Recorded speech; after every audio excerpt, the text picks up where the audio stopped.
Hello everyone, this is week 2, project 2, the Pichu Kucha. Funny name. Anyways, this is about human limits and pretty much about our space exploration program.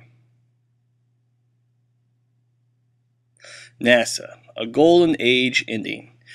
If you kept up with current events, you just found out that our last space shuttle went up and pretty much NASA's scrapped for future projects. Well, I believe this is a wrong idea. Space and mankind. Essentially, space drive, or the space race back in the late 1950s and early 1960s, complemented most of our technologies and economy of the time, promoting new technologies to take foot. History and our future. As you already know, that back in 1969 we first landed on the moon. So why is it so hard now?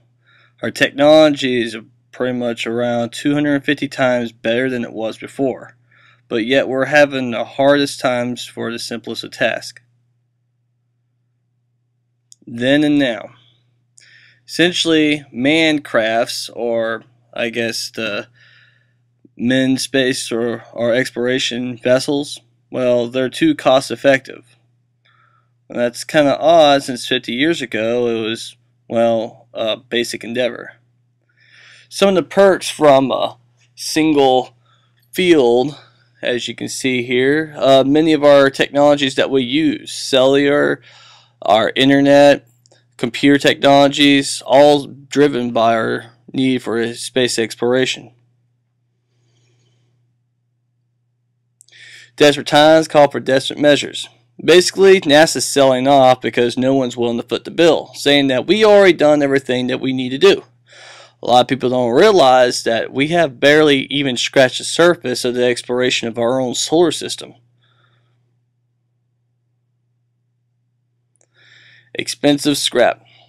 What very few people know, well, don't know, is that the International Space Station is already scheduled for being scrapped in 2013.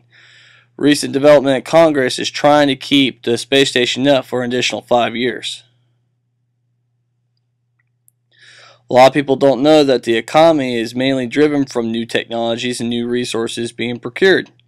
As you see here is a collection of helium-3, which can help fuel a new energy drive toward cold fusion, as helium-3 is a basic element used in such devices. Growth. As our world heads to overpopulation, growth and further expansion of interplanetary colonies can help spread out our wealth and help spread out new landscapes for real estate. Surface of the moon. New worlds. Already that we know that there are many worlds in our system, and even many more planets or moons. Basically, I believe 26% of all these moons are able to inhabit human life. Platforms. As most of our platforms that we already have in space in the immediate orbit around us, we can use those platforms to build larger structures to continue on our drive towards space exploration, furthering our own economy and the growth of our own species. Old dreams. Gene Roddenberry made a television show called Star Trek back in the 1960s, showing the dream that if humanity all united with one self, we can basically bend the bounds of our own reality. Hopefully this can be true. The revision of the dreams, as you see for the past 3 decades, everyone's been trying to renew an old idea. The basic fact is space is not out of our agenda. It should be procured and conquered, as many of our worlds have. As you see here, Mars is another target. Mars is a slightly smaller planet. It's really close to us and a very simple goal. And we can also use this as a new stepping stone for agricultural means.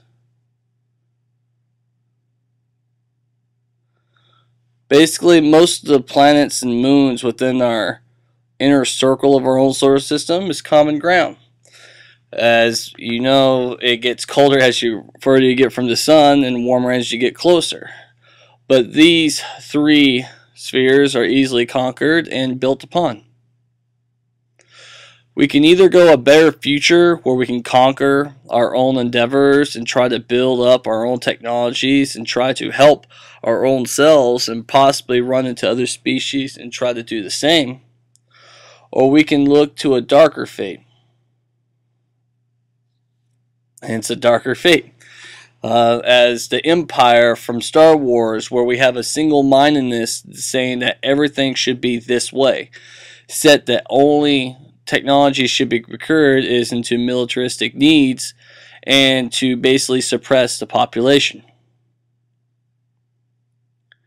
As you look up starboard or look up to the stars at night, you can see that pretty much our possibilities are endless.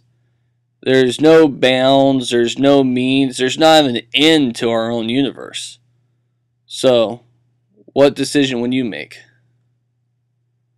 Here's some of the credits, so I don't get sued or cause Full Sail to get in trouble.